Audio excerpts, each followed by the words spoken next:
প্রথম যে কোনো রাজনৈতিক দল যে এই ধরনের দেশীয় পর্যায়ে আমরা বিভিন্ন ইভেন্টকে সামনে রেখে আমরা টুর্নামেন্ট আয়োজন করছি।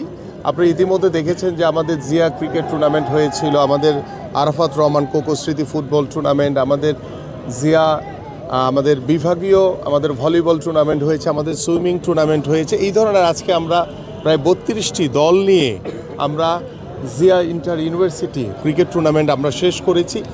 আমরা যে বিষয়টিকে সবচেয়ে বেশি ফোকাস করছি যে আমরা দলমত নির্বিশেষে আমরা খেলাধুলাকে যদি মাঠে রাখতে পারি তাহলে আমাদের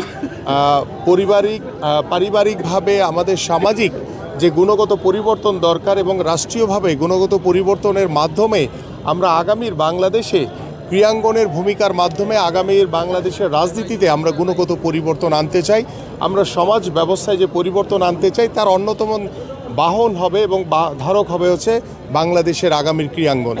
সেই ক্রীড়াঙ্গনকে সামনে রেখে আমরা আগামী ত্রয়োদশ জাতীয় সংসদ নির্বাচন রয়েছে, সেই নির্বাচনে আল্লাহর রহমতে যদি বাংলাদেশ জাতীয়তাবাদী দল বিএনপি নির্বাচিত হয়, আমরা যদি সরকার গঠন করতে পারি, ইতিমধ্যে আপনারা জানেন যে আমাদের ক্রীড়াঙ্গন নিয়ে আমাদের বেশ কিছু পরিকল্পনা রয়েছে। আমরা যেমন খেলাধুলাকে পেশা হিসেবে প্রতিষ্ঠিত করতে চাই, আমরা জাতীয় শিক্ষাক্রমে আমরা 5টি ইভেন্টকে আমরা চতুর্থ শ্রেণী থেকে বাধ্যতামূলক করতে চাই এবং আমাদের নতুন করে স্পোর্টসের নামে সারা বাংলাদেশের বিভিন্ন আনাচে কানাচে ছড়িয়ে ছিটিয়ে থাকা যে প্রতিভা রয়েছে তাদেরকে অন্বেষণ করে তাদেরকে সরকারিভাবে তাদের পড়াশোনা এবং খেলাধুলার সকল দায়িত্ব আমরা বহন করতে চাই।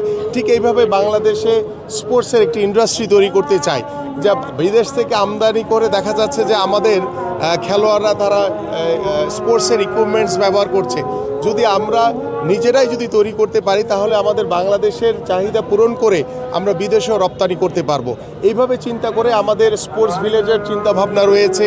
আমরা আরও বিভাগীয় শহরগুলোতে বিকেএসপি শাখা প্রতিষ্ঠার আমাদের চিন্তাভাবনা রয়েছে। আমরা পর্যায়ক্রমে এইভাবে আস্তে আস্তে করে আপনাদের সার্বিক সকলের সহযোগিতা নিয়ে আপনাদের সার্বিক সহযোগিতার মাধ্যমে আমরা এই কাজগুলো করতে চাই।